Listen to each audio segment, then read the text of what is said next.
UDF സമ്മർദ്ദത്തിന് വഴങ്ങിയ SDPI മഞ്ചേശ്വരത്ത് മത്സരിക്കേണ്ട എന്ന സംസ്ഥാന പ്രസിഡന്റ് പങ്കെടുത്ത യോഗത്തിൽ തീരുമാനമായി.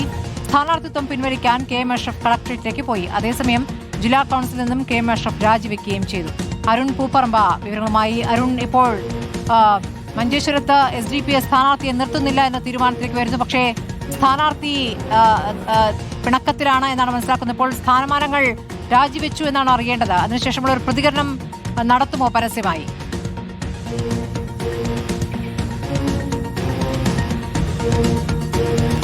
സ്മൃതി, നാടകീയമായിട്ടുള്ള സംഭവങ്ങളാണ് ഇവിടെ, അതായത് മഞ്ചേശ്വരത്ത് SDPI യോഗം നടക്കുന്ന ഈ ഉപ്പളയിൽ ഉണ്ടായത്. അതായത് ഇന്ന് രാവിലെ 11:30യോടെയാണ് യോഗം ആരംഭിക്കുന്നത്. ആ യോഗം തുടങ്ങിയതിന് ശേഷം വളരെ പെട്ടെന്ന് സ്ഥാനാർത്ഥി യോഗത്തിൽ നിന്ന് ഇറങ്ങി വരുന്നു, മാധ്യമങ്ങളോട് പ്രതികരിക്കുന്നു, തൻ്റെ പാർട്ടിയിലെ എല്ലാ സ്ഥാനങ്ങളും രാജിവെച്ചു. അതിന് കാരണമായി പറയുന്നത് തന്നോട് ഈ സ്ഥാനാർത്ഥിത്വം പിൻവലിക്കുന്നതിന് വേണ്ടി സംസ്ഥാന നേതൃത്വം യോഗത്തിൽ വെച്ച് ആവശ്യപ്പെട്ടു. അതിൽ തനിക്ക് അതൃപ്തി പരസ്യമാക്കിക്കൊണ്ടുള്ള അല്ലെങ്കിൽ അതൃപ്തി ഉണ്ട് എന്ന് ഉള്ള പ്രതികരണമാണ് സ്ഥാനാർത്ഥിയുടെ KM അഷ്റഫിന്റെ ഭാഗത്തുണ്ടായത്. അതിനുശേഷം ഇത് പിൻവലിക്കാൻ ഇപ്പോൾ കളക്ടറേറ്റിലേക്ക് പോയിട്ടാണുള്ളത്. സാങ്കേതികമായി ആ സ്ഥാനാർത്ഥിത്വം പിൻവലിച്ചു എന്ന് പറയണമെങ്കിൽ കളക്ടറേറ്റിലെ നടപടിക്രമങ്ങൾ എന്തായാലും പൂർത്തീകരിക്കണം. എന്നാൽ SDPI യോഗത്തിൽ വെച്ച് ഈ സ്ഥാനാർത്ഥിത്വം പിൻവലിക്കുന്നതിന് വേണ്ടി തീരുമാനിച്ചു എന്നതാണ് വളരെ പ്രധാനപ്പെട്ട കാര്യം. ഞാനിപ്പോൾ നിൽക്കുന്നത് ഇവിടെയാണ്, ഉപ്പളയിലെ വ്യാപാര ഭവനിലാണ് ഈ യോഗം ചേരുന്നത്. ഇപ്പോഴും സംസ്ഥാന പ്രസിഡന്റിന്റെ നേതൃത്വത്തിൽ